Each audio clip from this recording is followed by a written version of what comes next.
Tiens, on a découpé une femme en morceaux rue de la bienséance à 2 pas du chat. Tiens, on a découpé une I am a feminist.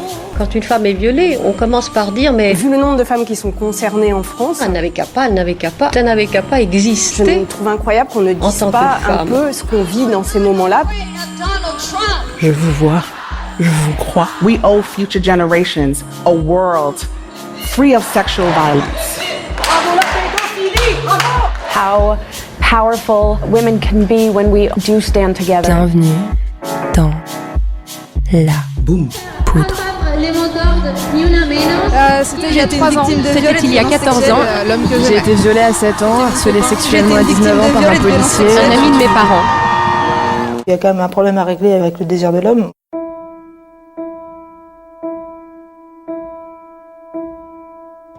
Je sais pas comment vous vous sentez après cette série d'épisodes centrés sur les violences sexuelles, le mouvement MeToo et la réponse toute pourrie de la société. Mais personnellement, j'ai un petit goût amer en bouche. Comme envie de faire une grosse pause pour digérer tout ça, ou pour le penser. Ouais, je crois que l'étape suivante, c'est de penser. Et de penser bien. De prendre le temps de réfléchir à ce qu'on va faire de tout ça. De tous ces dominants qui violent. De toutes ces femmes qui souffrent. De ces dénonciations qui ne trouvent aucune réponse valable. De cette réparation impossible. Pour sortir de la honte et de la colère, il va falloir faire une pause et penser. C'est pourquoi, avant de raccrocher mes gants, pour cette série en tout cas, j'ai voulu que vous écoutiez la voix de Sarah Schulman, l'autrice d'un ouvrage déjà mythique, Le conflit n'est pas une agression, paru aux éditions B42. Parce que Sarah Schulman, elle aide à penser tout ça. Tout ça et bien d'autres choses. Parce qu'elle nous invite à distinguer le conflit et l'agression. Parce qu'elle nous donne des pistes pour comprendre les mécanismes sociaux qui régissent nos groupes, nos familles, nos communautés. Parce qu'elle donne des vrais outils pour changer le monde et avancer. Comme j'étais un peu pressée de vous la mettre dans les oreilles, j'ai doublé cette interview toute seule comme une grande en vous expliquant en français ce que m'a confié l'écrivaine. Si vous préférez l'écouter en version originale, l'épisode est juste au-dessus dans votre flux Spotify. J'espère de tout cœur qu'il vous plaira. J'y ai mis beaucoup d'espoir. Bonne écoute. Je suis Lorraine Bastide et vous écoutez Moi aussi et après, l'épilogue avec Sarah Schulman. Sarah Schulman, you're a very prolific writer. Since the publishing of your first book in 1984, you have published countless novels, plays, screenplays and essays. Alors je commence en lui disant tout l'honneur que c'est de la recevoir dans La Poudre. Elle a écrit en une trentaine d'années des dizaines et des dizaines de livres, d'essais, de pièces, de scénarios, et elle a reçu des tonnes de prix. Elle était militante féministe dans les années 70, membre active d'ACT UP, et elle a cofondé les Lesbian Avengers en 1992, mythique. Ces derniers temps, elle milite surtout au sein de Jewish Voice for Peace, Voix juive pour la paix, en solidarité avec le peuple palestinien. J'aime pas ce mot, mais en vrai, je crois qu'on peut dire que Sarah Schulman est une sacrée badass.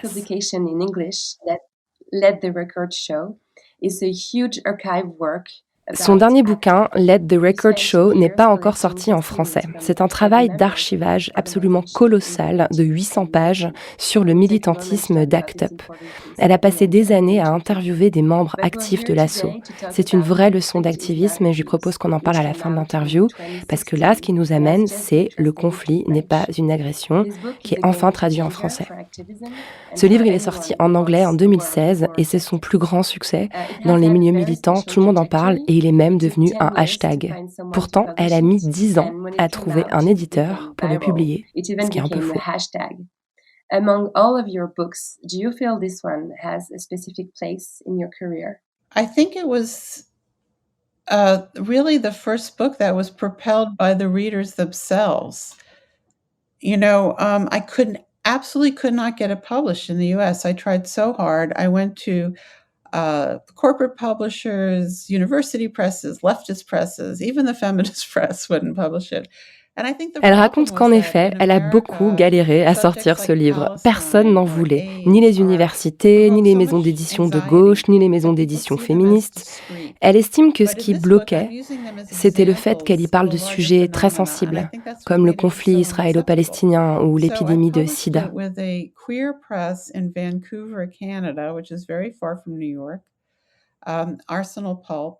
Elle a fini par le publier chez un petit éditeur queer de Vancouver, au Canada, Arsenal Pulp, en se disant que personne ne le lirait jamais et que personne n'en parlerait jamais. And then this thing started where people just started reading and writing about it online and debating it, and the audience started to grow.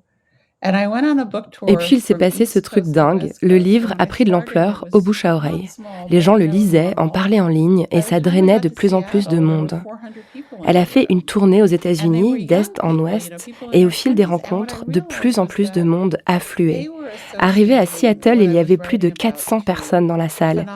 Elle a réalisé que son public était surtout constitué de jeunes vingtenaires qui voyaient dans le livre une réponse à quelque chose qu'ils vivaient au quotidien, la cancel culture, la culture de l'annulation.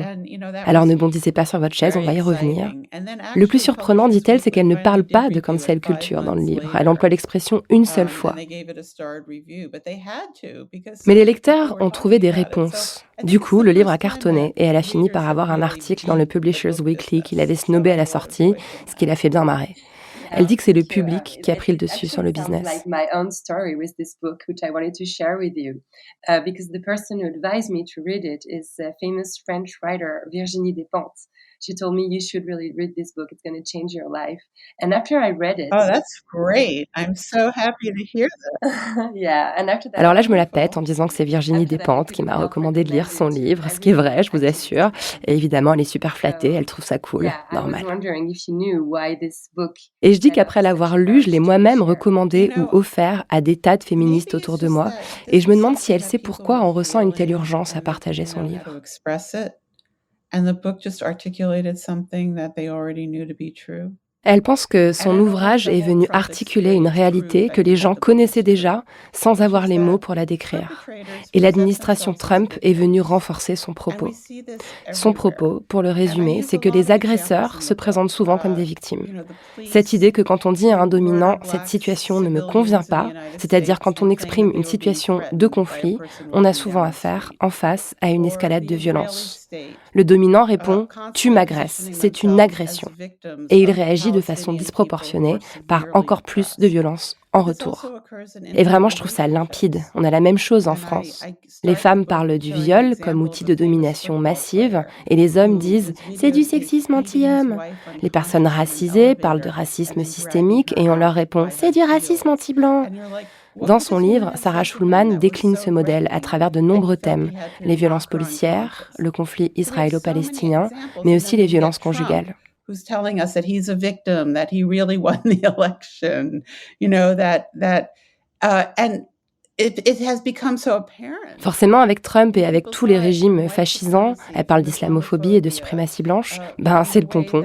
Les personnes les plus privilégiées se présentent comme victimes et les personnes les plus précaires sont repoussées aux marges.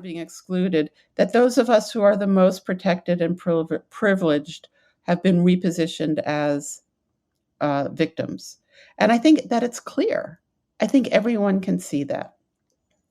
What's harder for people to accept is that I take that. Ça, tout le monde peut le voir, dit-elle. Et je pense en effet que c'est assez évident. Là où son propos devient plus subtil et plus dur à avaler, parfois, c'est qu'elle distingue deux types de situations où les personnes se victimisent à un endroit où elles ne le sont pas. And one is, of course, from dominance. You're raised with an idea that you're better than other people and other people should not be able to question you. La première situation, c'est celle de domination que je viens de décrire. Forcément, quand on est socialisé dans l'idée qu'on vaut mieux que les autres et donc que son confort est ce qui compte le plus, quand les gens te remettent en question, cela nuit à ton confort, tu te sens attaqué, agressé et il y a riposte excessive. Ok, c'est clair. La deuxième situation, c'est la réaction d'une personne traumatisée. Une personne qui a du mal à rester stable mentalement va très mal vivre le fait qu'on pense différemment d'elle, qu'on soit différent d'elle. Et c'est insupportable pour elle parce que la vie elle-même est déjà insupportable. Donc cette différence va être perçue comme une attaque, une agression et engendrer une riposte excessive.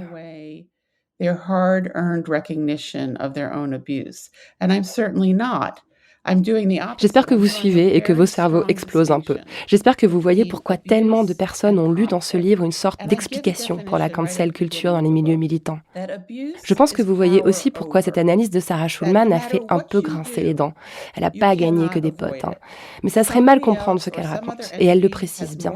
Certaines personnes ont eu l'impression qu'elle leur enlevait la reconnaissance si difficilement acquise des agressions subies. Mais c'est tout l'inverse, explique-t-elle. En réalité, elle trace une ligne de différenciation très forte entre conflit et agression. Au début du livre, elle définit l'agression comme pouvoir sur quelque chose que quoi qu'on fasse, on ne peut éviter. Quelqu'un ou quelque chose a plus de pouvoir que toi, tu peux rien. C'est de l'agression, c'est de l'abus. Alors que le conflit, c'est une lutte de pouvoir. Dans le conflit, les deux parties participent, même si c'est à des niveaux différents. Les deux parties contribuent à l'escalade. Dans une société saine, il vaudrait mieux accepter d'être dans le conflit plutôt que dans l'agression. Parce que le conflit, ça veut dire qu'on peut changer les choses. Mais elle dit qu'on vit dans une société où on préférera toujours passer pour une victime plutôt que d'accepter qu'on a le pouvoir de sortir de l'escalade. On préfère passer pour une victime pour attirer la compassion, parce qu'on attire la compassion qu'en étant 100% victime. Yeah, and you make it absolutely clear.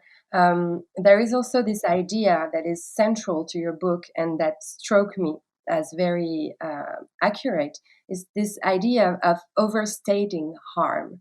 And it's fascinating how you prove it works, as you explain, in the domestic violence situation, inside a family, inside parents and children. Bon, là, je redis un peu les exemples que je vous ai cités plus haut et je lui propose de développer une autre notion centrale du livre, overstating harm, cette idée d'exagération du préjudice qui engendre une réaction disproportionnée et qui empêche de résoudre les conflits. Feminist activists, when we say, as a woman, there are some issues I have in this society I would like to be changed, and then men in front of us are going to say, "Oh, you're attacking men. You're being sexist against men," and it's very.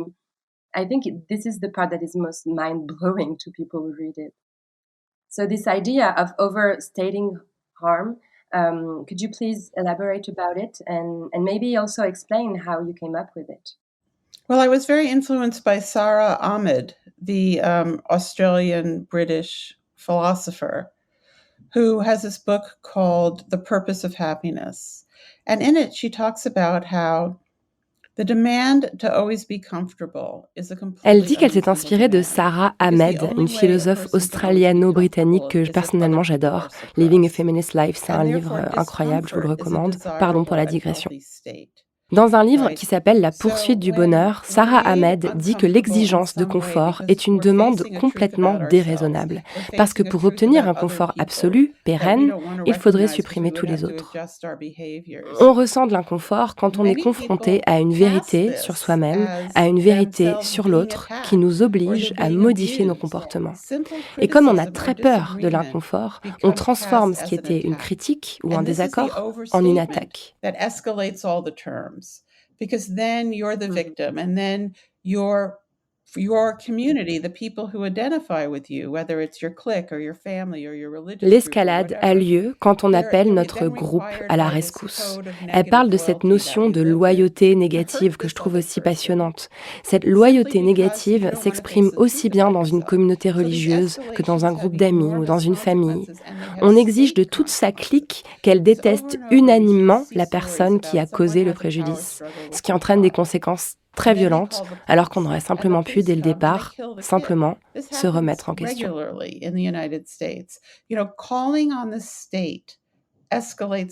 La conséquence de tout ça, c'est l'intervention de l'État, de la police. Sa démonstration est limpide là aussi.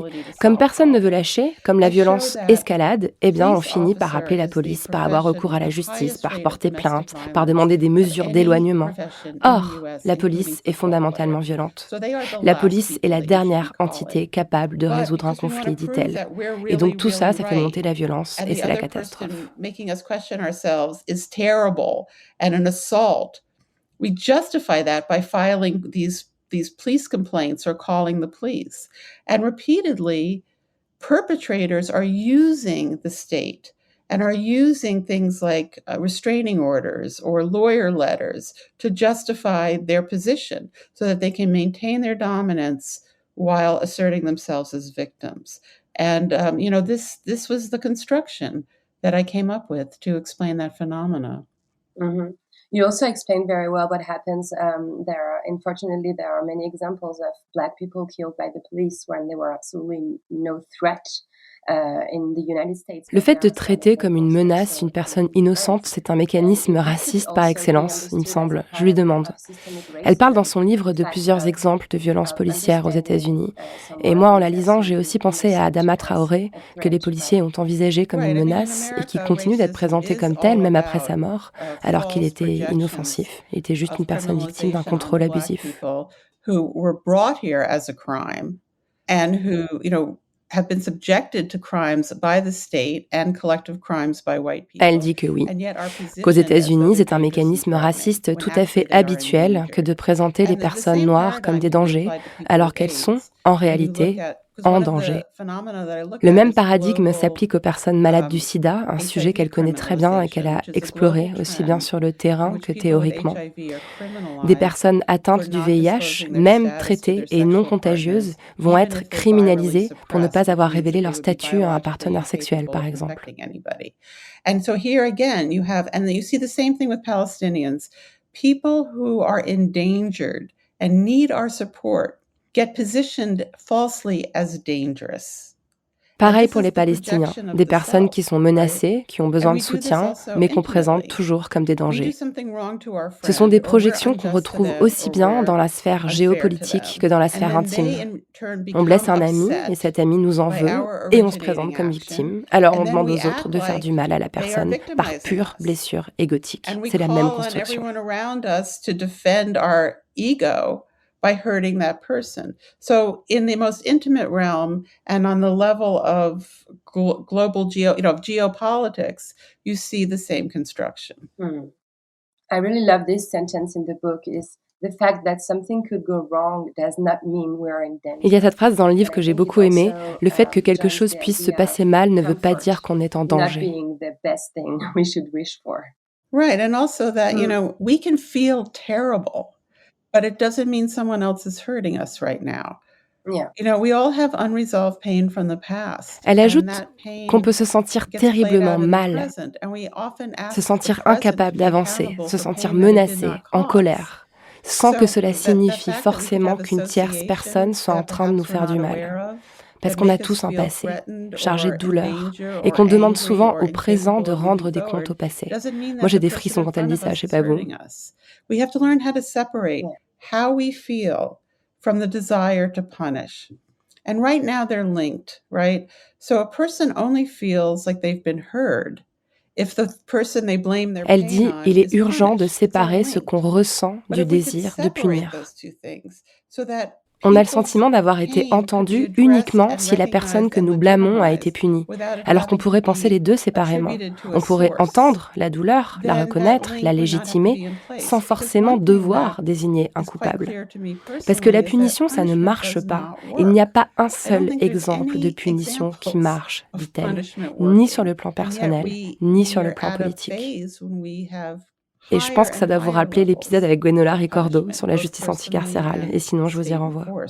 Yeah, this part is really mind-blowing. And it also leads to, I think, one of the most important idea in your book, is that idea of that the conducts of bullying, exclusion. Alors là, je voulais revenir sur l'idée forte de l'ouvrage, celle qui fait que toutes les féministes se sont senties concernées.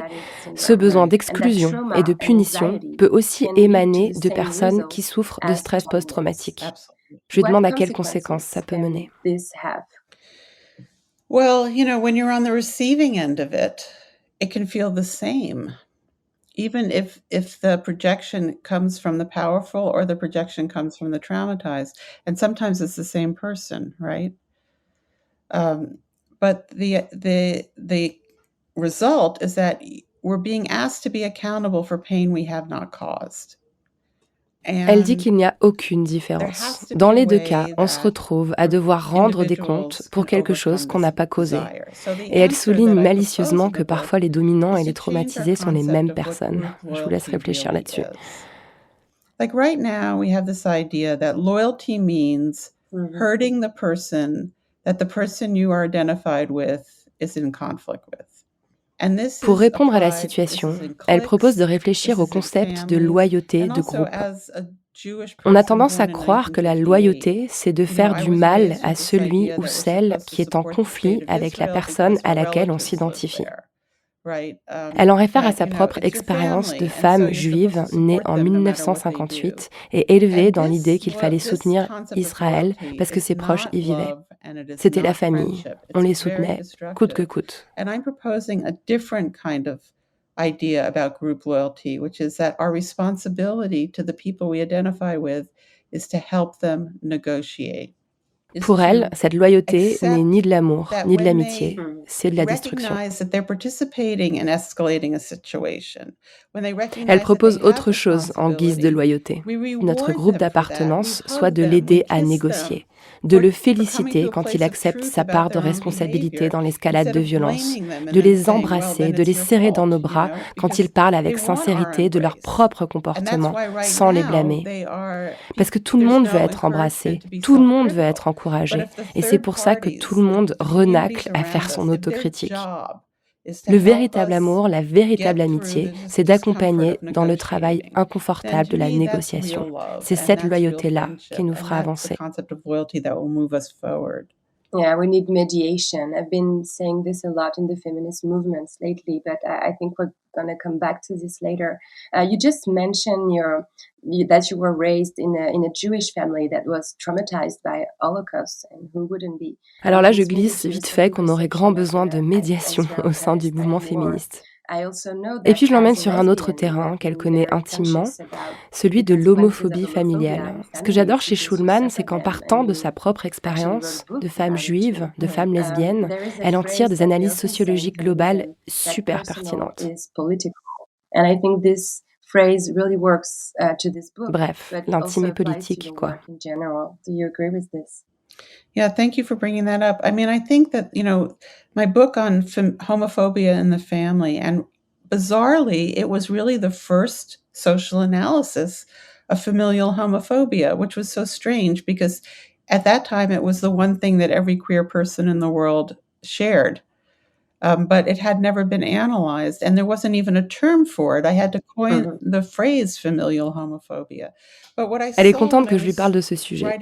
Cette notion d'homophobie familiale, bien qu'étant une expérience très largement partagée par un grand nombre de gays et lesbiennes dans le monde, n'avait jamais été nommée avant qu'elle ne le fasse et n'en décrive le mécanisme.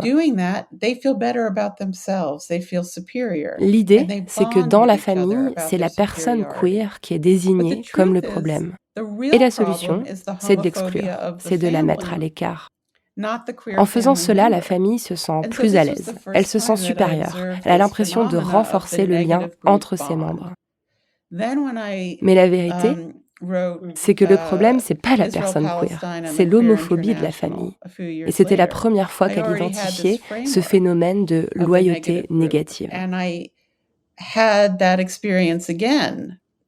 I was at a Palestinian village called Be'eline, and there was a demonstration every Friday because the Israelis were building the wall, and they were building it between the village and their olive trees. Des années plus tard, raconte-t-elle, elle s'est rendue compte que le même mécanisme avait lieu en Palestine. Elle raconte une anecdote. Dans un village palestinien, Beit Hanina, où Israël était en train de construire son mur, entre le village et un champ d'oliviers, les Palestiniens manifestaient. Et là, elle voit arriver des soldats israéliens qui ont exactement la même tête qu'elle. Elle dit que si ses grands-parents n'avaient pas eu de visa, elle aurait pu être l'un d'entre eux. cut onions out of their pockets and hold them to their noses because this tear gas is a nerve Et l'armée gas tire that du makes gaz you lacrymo think sur that les you're manifestants suffocating. pacifiques. And I'm watching this insane display. Les And it Palestiniens was sortent like my des oignons head coupés de spun leurs around, poches like et in les the portent à movie leur nez pour Exorcist. tromper le gaz And lacrymo et suddenly l'empêcher I d'attaquer leur realized système that my nerveux. concept of we, that Et who I là, was a dit-elle, en we with, observant cette was scène, no elle a senti longer sa tête these tourner sur elle-même en mode Israelis who I was exorciste. connected Elle a to by réalisé que blood pour and by elle, le history, nous but these ne renvoyait Palestinian plus aux people because they were Israéliens, the ones on auxquels the elle side était of liée par justice. l'histoire And et par le sang, so that's when I mais aux realized that, Palestiniens, I had a qui negative manifestaient pour la group justice. bond with these C'est là qu'elle a Israelis and that pris I had been conscience de sa justifying loyauté and négative defending them vis-à-vis des most of Israéliens my qu'elle avait life, passé sa vie à and défendre à I was tort, wrong. dit-elle. Et cette You know, réflexion a so donné naissance à that made le the conflit n'est pas connection. une And then when agression. I started writing Conflict is Not Abuse, those formations were already in place for me. This idea that the personal is political also resonates with the work of two feminist authors. I think the young generation is rediscovering right now, and that has been very important in your education. I'm talking about Adrienne Rich and Audre Lorde. I was wondering if you could tell me what they brought to you and how important they have been to your J'ai lu dans sa bio qu'elle avait eu comme prof Audre Lorde en personne et que l'un de ses déclics féministes avait été la lecture de Adrienne Rich. Alors je veux qu'on en parle parce que pour elle aussi l'intime est vachement politique. This was in the public university in New York where I teach now. So I learned most of my pedagogy from her because we had very, very large classes and I have enormous classes. And she would put everyone in a Elle fait l'éloge de so that Audre nobody Lorde got lost. comme And she would professeure. stand in the middle Elle dit que of the toute sa room pédagogie and vient teach d'elle. each D'ailleurs, elle person enseigne à individually l'Université by publique de catching New their York, tout eye comme elle. and just saying like, remember when last week you said this? Or then switch to somebody else. Remember in your paper when you said that? Elle raconte que même si les groupes d'étudiants étaient énormes, elle faisait asseoir tout le monde en cercle. Et elle était capable d'avoir un mot individuel pour chacun. Elle se rappelait des travaux et des remarques de tout le monde. Okay, class, take out your notebooks and write this down. Write this down. And she said that you can't fight City Hall, which is an American expression. You can't fight City Hall. That you can't fight City Hall. Un jour, elle a dit « Prenez votre carnet et notez bien ceci ». Quand on dit « on ne peut pas combattre la mairie », c'est une rumeur diffusée par la mairie elle-même. That is absolutely false. You know, all of these paradigms can be changed. Anything that people create, people can change. So that was very inspiring to me. And then Adrienne Rich. C'est cette idée, en fait, qu'on peut toujours changer les choses. Et cette idée-là, elle la tient d'elle, d'Audre Lorde. It was called Compulsory Heterosexuality and Lesbian Existence. And in it, she argued that things that are presented to us as neutral and normal and objective and value-free, just the way things Quant à are. Adrienne Rich, dans les années 70, la lecture de cet article intitulé « La contrainte à l'hétérosexualité et l'existence lesbienne » a été une révélation pour elle, avec cette idée que ce qu'on nous présente comme neutre, comme normal, comme naturel, est en fait construit et renforcé par des valeurs.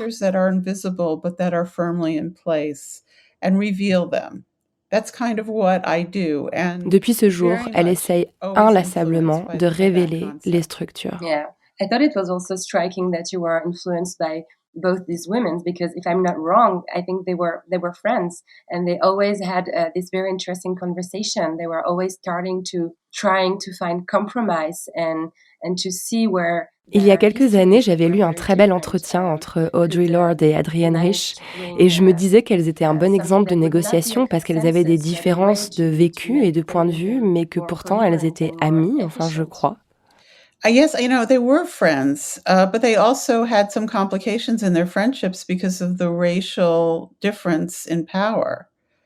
And there's quite interesting letters between them on this matter.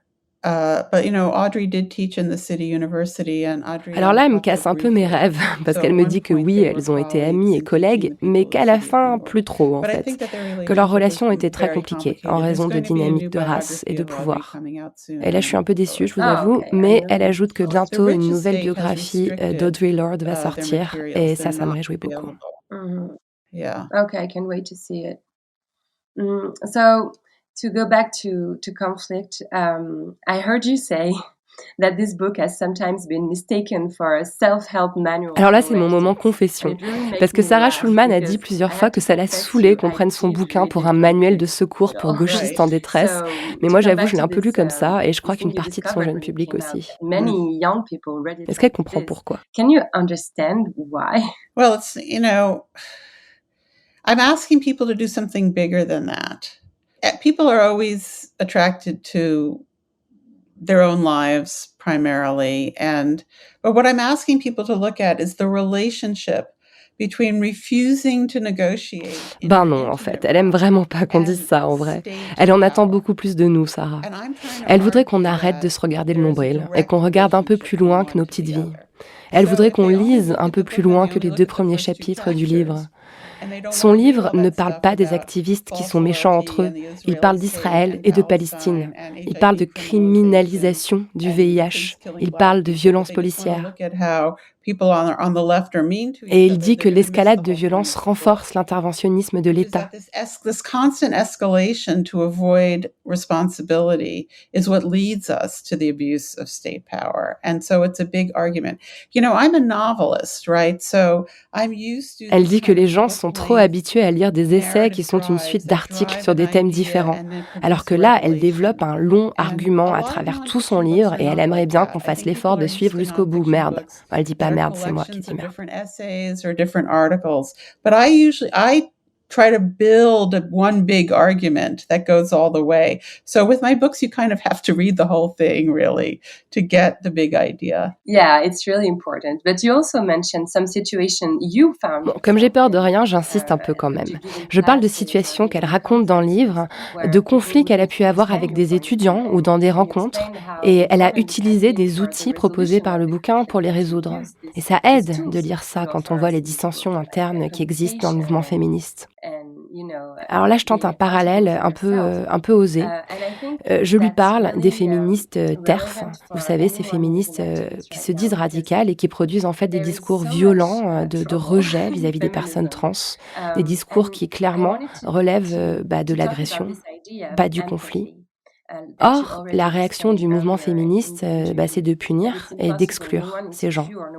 Et là, je me demande s'il y a en fait une limite au-delà de laquelle on ne peut plus accorder l'empathie aux personnes.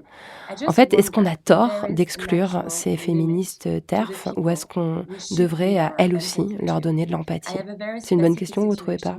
J'espère. Inside the feminist movement in France, and I know it's the same in the US or in the UK, some members carry a very harmful discourses about trans people. And right now there is this very strong movement of rejecting and punishing these women out of the feminist movement because I guess their position is not a conflict, it's an abuse, it's an attack on trans people. Nevertheless, I think they might deserve empathy too, right? Their positions are not acceptable, but they don't deserve to be punished either. I cannot think properly on this one, and I was hoping maybe you could help.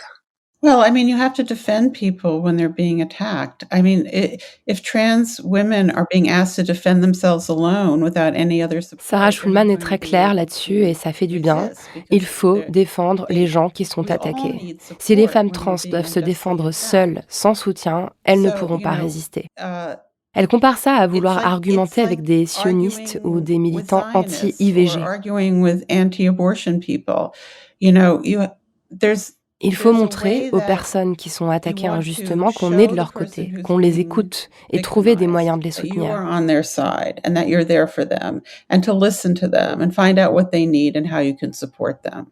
Mais ça peut aussi valoir le coup d'engager un échange avec l'autre partie. Un échange un peu théâtral, un échange pour informer le grand public. Parce que si on refuse l'échange avec elles, on ne peut pas articuler la logique du contre-argumentaire. L'idée n'est pas de les faire changer d'avis, mais de produire un discours public qui va aider les autres. C'est pour ça qu'il faut rester raisonnable quand on parle aux gens et pas devenir insultant.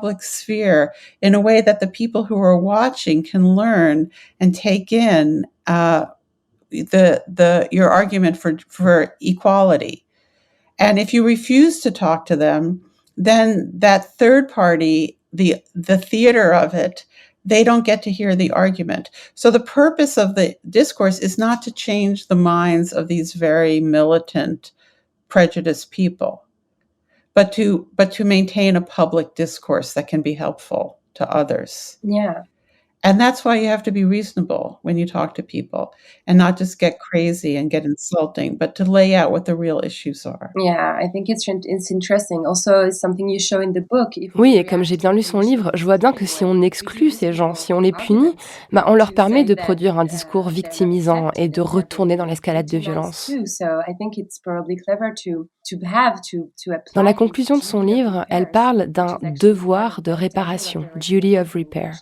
Je lui demande de développer un peu ça. Could you develop on that duty and what can we do to make up to it? Well, because, I'm not like a Christian or a Buddhist or anything like that. I'm not a utopian. And I don't think that everyone can end up being friends. Là, Sarah Schulman propose quelque chose de très clair. L'idée, c'est pas l'utopie chrétienne ou bouddhiste ou hippie où tout le monde s'aimerait, peace and love dans les cœurs, on est tous amis. Non. L'idée, c'est d'atteindre un stade où la discussion avec l'autre partie, celle avec qui on est en conflit, permet d'énoncer le point de vue opposé clairement et authentiquement. C'est ça qu'il faut viser. Être capable de repartir avec l'impression qu'on a compris la pensée de l'autre, qu'on peut la reformuler. Il faut partir de là. Feel, even if they don't agree. And that's sort of my fine point goal. It's not like the happy hippie utopia where it's peace and love for everybody. I'm not going there. But I think that we can get to a point where we understand what the other person really thinks. Yeah. I think I heard you say somewhere that everybody in France was obsessed with Me Too and wanted you to react on the Me Too movement because I guess people were struck by this. Oh, that. Yeah. Alors là, je gratte un peu parce que je l'ai entendu dire qu'en France, tout le monde était obsédé par la façon dont son livre permettait de lire le mouvement MeToo. Elle rappelle que son livre a été écrit avant MeToo. Ça paraît fou parce que ça résonne tellement avec l'époque qu'on vit. Et là, je me permets une comparaison un peu osée, mais que j'assume, avec le livre Troubles dans le genre de Judith Butler, que j'ai également reçu dans la poudre. Yeah, totally. And you were already observing them. Let's hope you're right about that. Yeah, I had the chance to talk about this with Judith Butler, and they told me that they were absolutely fascinated by every time the book came out in another country at another moment. À chaque fois que Troubles dans le genre est republié, m'avait raconté Butler, à chaque fois qu'il paraît dans une époque différente, dans un pays différent, la société qui reçoit l'ouvrage l'applique à ses propres problématiques. Et à mon avis, son livre, Le conflit n'est pas une agression, va avoir un destin similaire, j'en suis sûre. Elle est flattée, mais je le pense. I was thinking maybe French people would be interested to hear what you say about believe women. And I'm asking you that because I don't want this sentence to be misunderstood. Quoi qu'il en soit, il y a un passage dans son livre où elle dit que la phrase « il faut croire les femmes » ne suffit pas. Et je vois bien en quoi la France et son effroyable résistance au mouvement MeToo a pu se délecter de cette phrase, qu'il faut absolument remettre dans son contexte, ce que je lui demande de faire. Is because women have not been believed when they've told the truth. Women have not been heard when they've told the truth. Women have not been listened to. This is a fact. And women must be listened to. However, white women have historically been used to justify crimes against Black people in the United States. We have famous cases. Quand on dit « il faut croire toutes les femmes », explique-t-elle, on le dit parce que, bien souvent, les femmes n'ont pas été entendues, ni crues, quand elles disaient la vérité. Et il faut écouter les femmes. Mais elle rappelle autre chose. Historiquement, aux États-Unis, des femmes blanches ont utilisé le viol pour justifier des crimes contre des hommes noirs. Et ça aussi, c'est une réalité. Elle évoque l'affaire Scottsboro, qui date de 1931 et que je vous invite à aller creuser sur Internet. Elle énumère d'autres exemples historiques comme l'affaire Emmett Till, un jeune garçon noir battu à mort après qu'une femme blanche ait dit qu'il l'avait sifflé.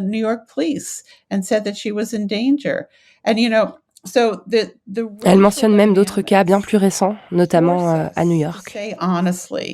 that you cannot stand by the demand to believe women in every circumstance. Elle dit que les dynamiques raciales font qu'on ne peut pas demander de croire les femmes dans toutes les circonstances. Les femmes sont des personnes et elles peuvent mentir pour un tas de raisons, parfois pour des raisons de survie, parfois pour des raisons de traumatisme, parfois pour des raisons de domination. Et il faut absolument être plus subtil sur ce point-là. Nuance et complexité, quoi, je résume. Yeah, that's why when someone tells you to hurt somebody, and we're always being told to hurt someone, whether someone's saying, my ex-boyfriend is terrible, you should never speak to him again, and so you spend the next 15 years of your life being mean to this poor guy, or whether they're saying, refugees are going to destroy France. Et là, elle enchaîne en disant, il me semble, la chose la plus importante du livre et de l'interview. Quand on nous demande de faire du mal à quelqu'un, la chose la plus importante à faire, c'est d'appeler la personne qu'on nous demande de haïr et de lui demander « Pourquoi penses-tu que ça arrive ?» et « À quoi ressemble ta vie ?» This is happening is like the most important question you can ask anybody. You have to hear from the people who you're being asked to hurt. Ça marche pour une amie qui vous demande de détester son ex. Ça marche pour l'extrême droite qui nous demande de détester les réfugiés. La question la plus importante, c'est toujours ça. Pourquoi penses-tu que ça arrive ? Il faut entendre la lecture de la personne qu'on nous demande de haïr. Il faut entendre son récit et sa réalité. Et à partir de là, tirer des conclusions. De nos jours, quand une personne ou un groupe est accusé de quelque chose, on saute dans le wagon, on retweet. Mais si ces personnes n'ont pas la possibilité de parler, on ne doit pas tirer de conclusion. Il faut les détails des situations. Là, je lui parle d'une interview que j'ai écoutée où la professeure qui l'interrogeait lui disait « Ok, mais ça prend du temps et de l'énergie de passer un coup de fil à la personne qu'on nous demande de détester. » Et Sarah Schulman lui répondait « Ça prend encore plus de temps et d'énergie de haïr quelqu'un pendant 20 ans. » Je trouvais ça assez génial. Right, because these animosities, these unjust animosities, they never go away. Whether it's intimate or social, I'm sure we've all had experiences. Mais oui, elle dit, ces vieux conflits ne disparaissent jamais. On se fâche avec quelqu'un à 22 ans, et puis un jour, on a 50 ans, on croise cette personne dans un endroit et on ne lui dit pas bonjour alors qu'on se souvient même plus pourquoi. Ces conflits non résolus durent longtemps. Et pour certaines catégories de personnes, comme les migrants, comme les utilisateurs de drogue par exemple, le préjudice social est très, très lourd. On hérite ces haines de nos familles, de nos bandes, et on les porte à jamais, sans la moindre opportunité de renégocier. Without any information and without any opportunity to renegotiate. Yeah. Well, thank you for sharing this. Thank you so much. I would like now to take a minute to talk about Let the Record Show. Je suis contente parce qu'il reste encore quelques minutes pour parler avec elle de Let the Record Show, que je n'ai pas encore lu, mais j'ai écouté plein de podcasts où elle en parle. Ce que je trouve génial dans son travail, c'est qu'elle pose toujours la question, en fait, qu'est-ce qui marche ? Qu'est-ce qui produit le changement social ? Et sur ACT UP, elle dit un truc de fou. Elle dit que ça a marché parce que les militants et militantes d'ACT UP ne cherchaient pas le consensus. Could you elaborate on that, please? Yes, so, this was a movement of people who did not have much time to live, right? They were facing a terminal disease for which there were no treatments.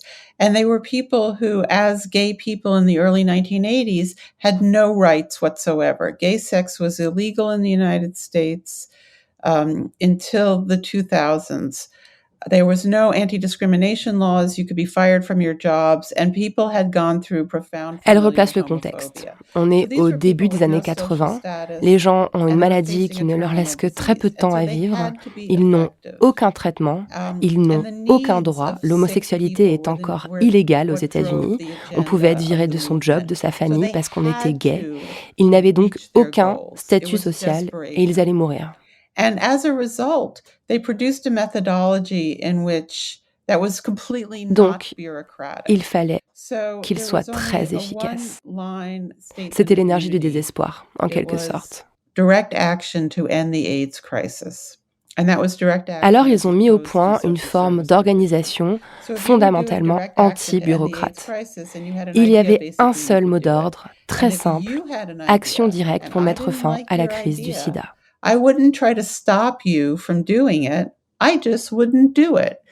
I would find other people who wanted to do what I wanted Quiconque to do, avait une and I idée would do d'action that, directe and pour you mettre would do fin à la crise du yours. sida, So, en gros, pouvait la in mettre en that œuvre. kind of radical Si democracy tu avais une idée que structure, je n'aimais there was a pas, j'allais pas t'empêcher de simultaneity faire of ton idée, j'allais response juste that ne pas y allowed for participer. all of these different kinds of actions to take place at the same time. J'allais And these trouver des different gens pour mettre en strategies pratique mon aimed at idée, different mais j'allais social te laisser milieux, faire la using tienne. different aesthetics.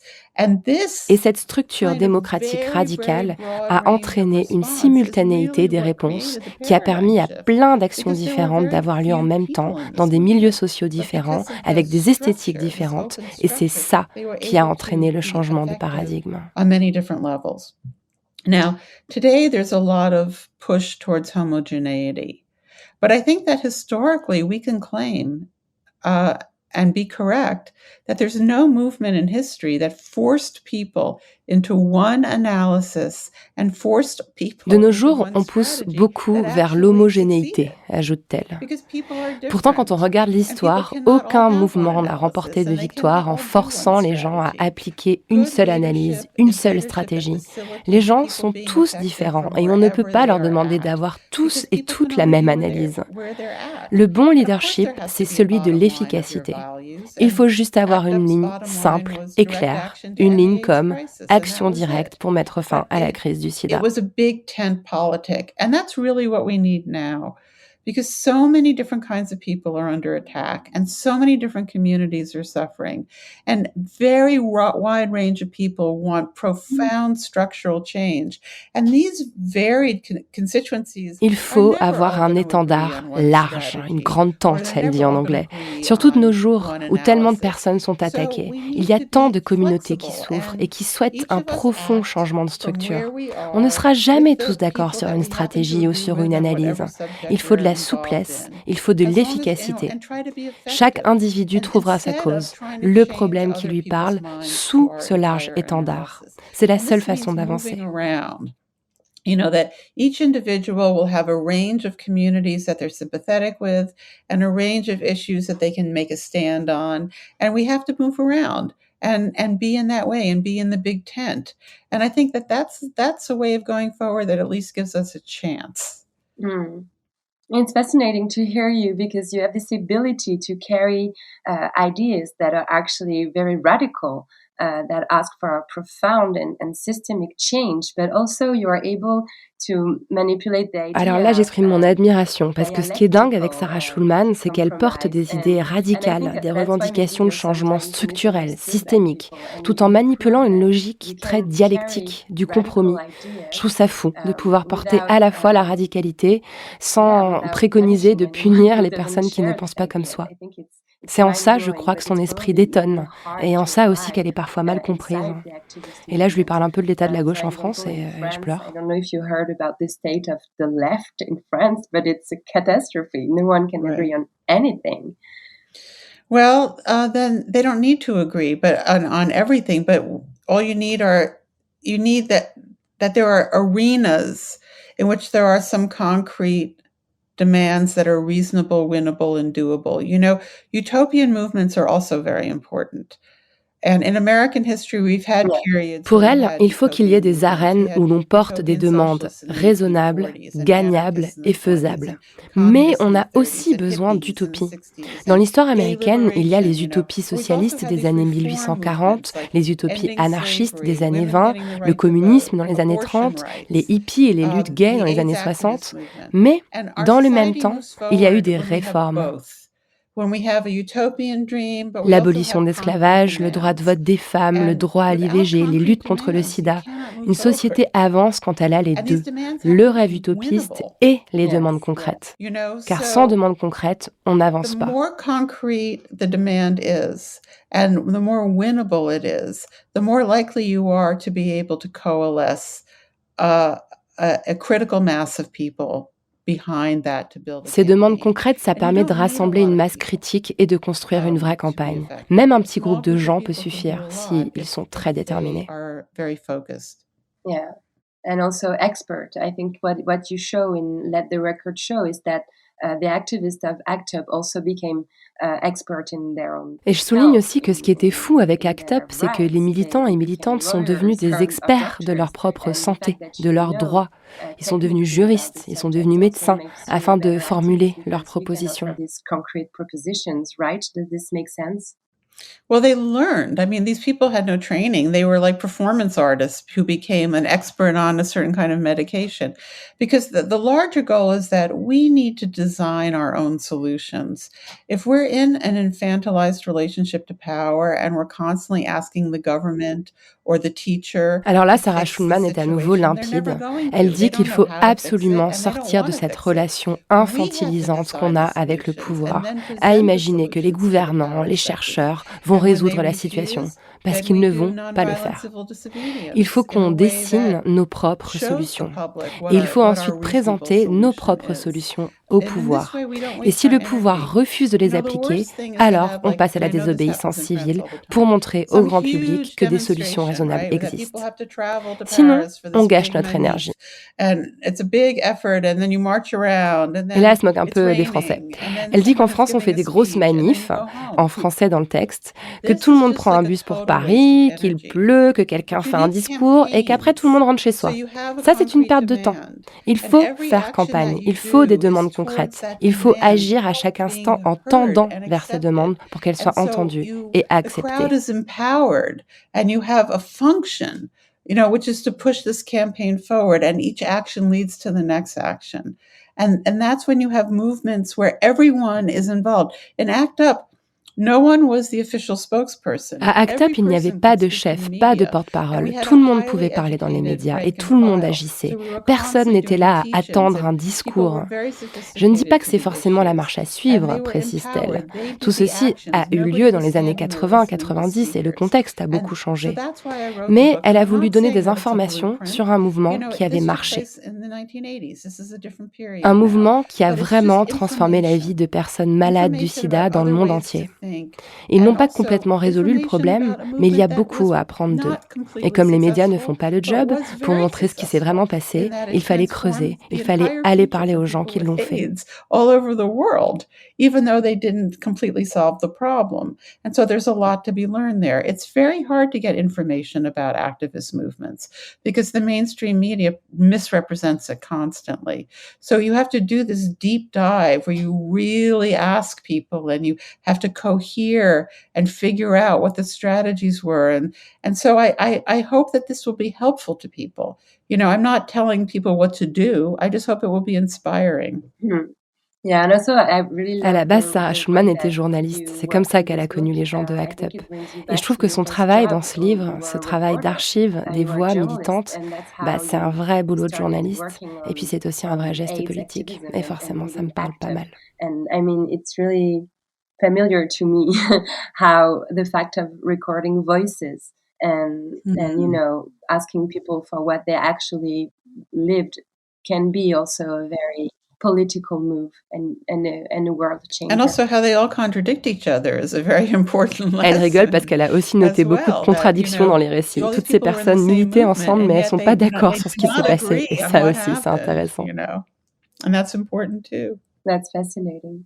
You've been a major activist in the second wave. Well, Alors là, je lui demande, en tant que militante féministe de la dite deuxième vague, celle qui a été suivie, si je ne m'abuse, d'un gros backlash, de donner un conseil à la génération actuelle du féminisme pour éviter le backlash, ou pour le combattre en tout cas. So, is there an advice you would give them in order to avoid it? Well, or to fight it? There were a couple of things that happened. Ronald Reagan's election in the 1980s occurred because the capitalist right wing. Bon, là, elle donne un peu de contexte historique. Et franchement, ça fait peur, parce que ça résonne beaucoup avec l'époque actuelle, quoi. Dans les années 80, avec l'élection de Reagan, on a assisté à la fusion entre la droite libérale, la droite capitaliste, avec les chrétiens évangélistes. Et elle fait le parallèle avec ce qui s'est passé en Allemagne dans les années 30. Ça fait froid dans le dos. Elle dit qu'on ne peut pas contrôler le fascisme. On the side of the women's movement, and I'm thinking particularly about abortion rights, which was really the first issue that I was involved in. Mais son deuxième point est encore plus fou. Elle pense que ce qui nuit aux féministes des années 70, en particulier dans la lutte pour l'IVG où elle était très active, c'est l'absence d'hommes hétérosexuels à leur côté. You can't have a political movement if it's not a place where the activists themselves can have love and sex, right? Vous avez bien entendu. Elle dit on ne peut pas faire un mouvement politique au sein duquel les activistes ne peuvent pas trouver l'amour et le sexe. Elle cite Emma Goldman. Si je ne peux pas danser, ça n'est pas ma révolution. Elle dit que le mouvement doit rendre nos vies mieux et que s'il y a des femmes hétérosexuelles, elles doivent pouvoir tomber amoureuses et baiser en gros. C'est surprenant. Elle souligne qu'aujourd'hui encore, dans les manifs pour le droit à l'IVG, qui est très menacé aux États-Unis en ce moment, elle ne voit aucun homme et elle pense que c'est une faille. Wow, it's really interesting that you say this. And I think actually the Me Too movement is very... Je suis plutôt d'accord avec elle. Je trouve que dans le mouvement MeToo, on n'entend pas les hommes. Pas assez, en tout cas.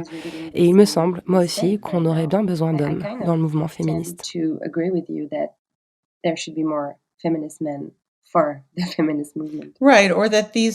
Ou alors, suggère-t-elle que les revendications féministes soient portées par des mouvements mixtes, ça fait réfléchir aussi.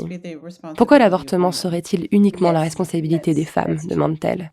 Et pour le viol, c'est pareil. Why should rape be the responsibility of women? It sounds even more crazy. I wanted to ask you if you had heard this expression, lesbian genius. We have Alors là, je lui demande si elle a lu Le génie lesbien de Alice Coffin, parce que je la trouve très génie lesbien. Lesbian genius. And I think it really applies to your work too. What do you think of this expression? Yeah, I enjoyed her book. I read it, and I haven't met her, but no, I mean, it's okay. You know, Alors oui, elle l'a lu et elle l'a aimé. Elle parle de cette tension qu'elle vit en tant qu'autrice de romans et de pièces de théâtre. Elle veut que son contenu soit vu par le grand public sans avoir à censurer le contenu lesbien. Donc il y a deux niveaux. D'un côté, elle veut être perçue comme lesbienne, mais de l'autre, elle veut que son travail soit compris et apprécié par les autres. Et cette deuxième partie est la plus difficile à obtenir. Yeah, of course. It's the second part that's the hardest. Yeah, I understand. Yeah, totally. But I think that what she says about lesbian having this point of view on life and on society that is so specific that they're more able to... Dans son livre, Alice Coffin, elle décrit aussi comment les lesbiennes ont un regard sur la société, un point de vue qui les rend plus aptes à la réorganiser, qu'elles seront toujours les premières à changer la disposition des chaises dans une salle de réunion, parce qu'elles voient le monde différemment. Really relevant. Well, you know, when people are marginalized and in opposition, they tend to be very inventive and resilient, and they have information about how they live. Sarah Schulman est bien entendu d'accord avec ça. Les personnes qui sont marginalisées dans la société sont toujours plus inventives, plus résilientes. Elles savent comment elles vivent, mais aussi comment le groupe dominant vit, alors que le groupe dominant ne se connaît que lui-même. Mais elle met en garde. Quand ce groupe gagne en pouvoir et s'embourgeoise, il perd cette faculté. Elle pense que si on se passionne tant pour les mouvements gays des années 80, c'est parce que la culture gay s'est vraiment gentrifiée entre-temps, et qu'aujourd'hui tout n'est que revendication d'assimilation et de privatisation. It's always about where you're positioned and what choices you make. And those things are constantly changing. I mean, this was the lesson. Personne n'est intrinsèquement radical, poursuit-elle. Tout n'est que choix et position. Tout change en permanence. I just read a trans novel by Tori Peters, and elle parle d'un livre qu'elle vient de lire, un roman de Tori Peters intitulé Detransition Baby, et il y a une scène où des personnes trans font la fête à Brooklyn, et ils ont tous fait les meilleures facs, ils travaillent tous dans la tech, et elle se demande si ces personnes sont intrinsèquement radicales. So these things can change very quickly, and you know. Sûrement pas. Au fond, la radicalité, c'est une question d'intention et d'action. Wow, thank you so much for that. Sarah Schulman, if I tell you La Poudre, the powder, the name of the Voilà, mic drop, j'ai envie de dire. Je termine l'interview comme d'habitude. Oh, nice. Elle me dit que la poudre, ça la fait penser au ski. Oh, so what are the double meanings of the name of the podcast besides powder? What else does it mean? Well, power. For me, it was a way to talk about, I guess, makeup and Et là, war. j'explique tout mon blabla que vous connaissez par cœur sur la poudre et ses significations différentes. Et je suis contente parce que je crois qu'elle a bien aimé l'interview. Et j'espère que vous aussi. And every single guest has a different answer. So, and I knew this would happen with this name. So it's also my way of breaking the idea that there would be such thing as women or femininity or a single way of seeing what la poudre means or what la femme means. So there is no good answer. Well, thank you so much for all the time you put into this. I really appreciate it. Thank you so much, Sarah.